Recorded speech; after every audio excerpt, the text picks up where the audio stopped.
The role of mother of 4 boys, wife to 1, and an RN with 15 years experience, including a decade as an ER trauma nurse. Welcome, Ashlyn.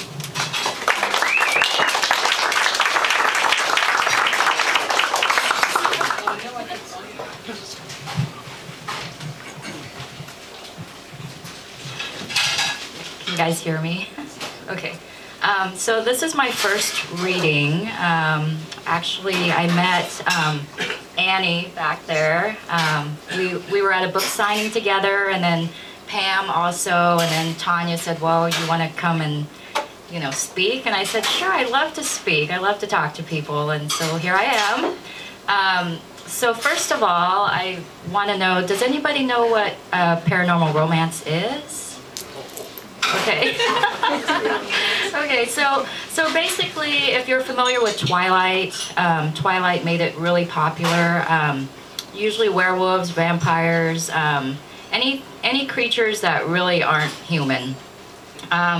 So when I first started writing, I actually started 2000. It was December of 2010, and I always remember that because I took my kids to go see Tangled. Anybody familiar with Tangled? Okay, that's the Disney Rapunzel movie. Basically, right after that movie, I'm like, you know, I really love this story. I really love Flynn. I really love Rapunzel. I'm going to go home and write a book. Basically, I'm going to go home and write a book. So I wrote it in 3 months. It started off, the title was called Noble Heart, Journey of Fate. Yeah, very blasé title. And so then I took it to my friend who has a master's in English, and she's like, you can't really submit this to anyone. And I said, well, why not? She's like, well, because it's in different tense. It's in past tense, it's in present tense, and you have the F-bomb everywhere. I'm like, okay.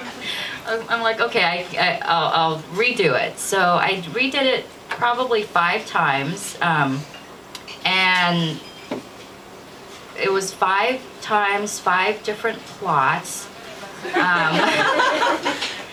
So what I did was, when I started off, I didn't know anything about writing, didn't know anything about stories. Basically, they tell you, you know, write what you know. Well, I love romance. I love to read paranormals. So I thought, you know, I could do the world building. And I know Brad talked about world building. And basically, I know Seattle. I know the Puget Sound. So I thought, you know, I'll set it in Seattle. And I know how to world build. I like to make up different worlds. And so I started off with the idea of, you know, resurrection, demon blood, and fated lovers. So that came about the story of Shadow Watcher. And it's about basically an ex-homicide detective, a Portland ex-homicide detective. And I started submitting a couple of chapters to some of the contests, and some of the feedback I got was a little harsh. You know, one contest said, your opening is too cliche. Well, the opening was a storm in the Pacific Northwest. That's way too cliche. So then I had to, and that was in the male's point of view. So I thought, you know, male's point of view, it's a little different. I'll go with that. Another contest said, well, your hero's a jerk. You know, he slashed a gal's tires and left her on the side of the road to change her tires. He's a jerk. You need to redo it. So then came another plot, I think the second plot. And then I realized I didn't have enough high stakes. You know, the characters could walk away. There was nothing for them to lose. He could walk away from this woman and not love her and return to his detective job, and that was it. There was no high stakes. So I'm like, okay, I have to put in some high stakes. So then I had the third plot. And then I realized my heroine is a bitch. So then I'm like, okay, now I have to do a 4th plot. So by then, I had gone to the Greater Seattle Romance Writers Conference, my first writers conference. And I went to different agents and different editors. So what they do is And this was a terrible setup, but what they do is they have editors or agents, and then they have like 4 or 5 authors pitching to them. So everybody gets to go, everybody gets to hear everybody else pitch. Well, it's kind of awkward, you know, you don't get one-on-one time. So then I went and pitched to an editor, and she's like, but wait a minute, your hero dies at the end of your book. I said, yeah, he does, but he gets resurrected. She's like, but that's not a romance. In a romance, it ends in a happily ever after. Like, he can't die. I said, even if he gets resurrected? She's like, yeah, there has to be a happily ever after. So I'm like, okay. So that editor was done. So then I went to another agent, and she's like, but wait a minute, your story's totally different because in your story, the girl doesn't really need the guy. That makes it an urban fantasy, not a paranormal romance. I'm like, no. Like, no. So totally wrong. So now I'm like, okay, so now my girl and my guy, the guy has to be important. The romance has to be important. The guy has to live. The girl can't be a bitch. The guy can't be a jerk. I have to go back and do it over. Okay, so 5th time, I do it over. I submit it to this new publisher, Crimson Romance, and they're actually an imprint. So there's a lot of digital publishers out there. So what this is if you guys know Writer's Digest, their parent company is Writer's Digest, Adams Media, FW Media. So they come out with this imprint called Crimson Romance that focuses on romance. And so what they do is they have print-on-demand books. So they come out digital first, and then they have these print-on-demand books. So then I submit it to them, and I get a contract from a traditional publisher that says they want my book. And this is my first book, and I'm totally excited. I'm like, woohoo, let's go celebrate. And then I get really nervous, because then comes edits. Edits are terrible, and I'm really, really nervous. So then I get the edits back. And the first thing I see is wholesale rewrite. We want you to wholesale rewrite your story. And I'm like, what do I do? This would be the 6th plot. The 6th plot. What do I do? So as my husband can attest to it, I cried. I cried and I cried and I cried. I'm like, okay, I'm already tied to a contract. I have 3 weeks to rewrite the book.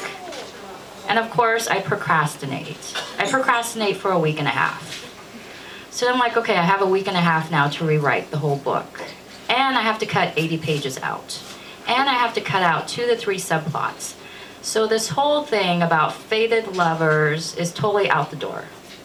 Totally out the door.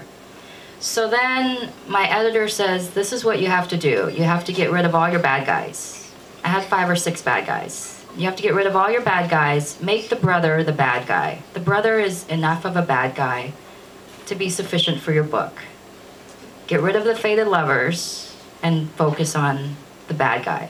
So what happens is, out of this story, this woman, Sophie Sinclair, she's basically what I call a shadow watcher. So she's a supernatural being that's created by the gods to hunt down these demons that come in through our world, basically through a barrier in between hell and earth that's a little bit weakened by our sins. And that's the world I create. And so basically she's a demon hunter. And the guy, the ex-homicide detective, Ryan Campbell, is basically what we call an unmarked. And so he has powers, but he doesn't have full powers like Sophie does. So what happens is that a couple years ago, a hit was put on her by her ex-boyfriend. A hit was put on her. Okay, so she ends up getting killed, getting resurrected, and he's in the alley where she's at, and he saves her. But she doesn't remember him.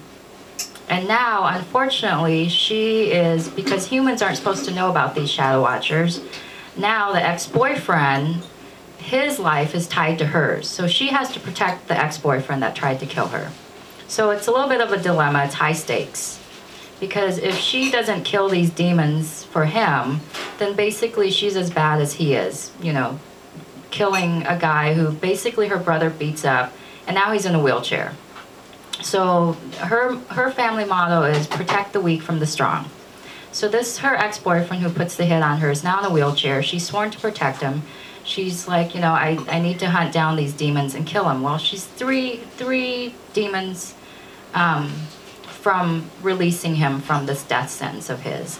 And so basically what happens then is her brother knows that she can't defeat the last three. The last three have not been defeated. They've always killed all the Shadow Watchers that have gone after her. So now we have high stakes, because now we have a brother that wants to free his sister from this contract. So what's he gonna do? You know, he doesn't want to see her die. He actually really wants to see the ex-boyfriend dead. So what does he do? He sends then this ex-homicide detective to kill the ex-boyfriend. So those are high stakes. Those are very high stakes. You have lives involved, you have honor involved, you have duty involved. And so that's what ended up as Shadow Watcher. So after the sixth plot. So my second time around, I wrote another book, a paranormal, called My Fallen, and these will both be series. So I have the one that came out in January is called My Fallen, and that's actually about a vampire slayer, because I'm a huge fan of Japanese anime and Buffy the Vampire Slayer. I grew up on those. And the second time around was a lot easier, because I understood what my editor wanted. You know, they want high stakes, they want heroines and heroes that you can relate to, that you can cheer on. You don't want jerks, you don't want bitches. You don't want the F-bombs everywhere, but you also want sex, and this has sex. So, and it has a good plot. So you know, I'm a new author. It took me a lot of tears and a lot of plotting and a lot of time from my family to do this, but it was a dream that I wanted to do. And you know, now I have followers on Twitter, and I actually have an author Facebook page, and I have a domain name that's very original. It's www.ashlynmathews.com, and you know, I get people that actually comment, and you know, I have guests that are on my blog, and I like to feature them in their books. And I always ask them, you know, one of the questions I ask is, was your road to publication a walk in the park, or was it a slow crawl through, you know, burning hot coal? And I have to say that for me, the journey there was relatively a walk in the park. I know there's been a lot of authors that have been rejected multiple times over multiple years, and I got accepted on my first try. But I have to say that the editing and the whole, you know, social media and really the criticism and everything else is really a slow crawl through hot burning coals. And you know, I really like to come here and just share with everybody how if you believe in your dreams, basically you can make it happen. So that's it.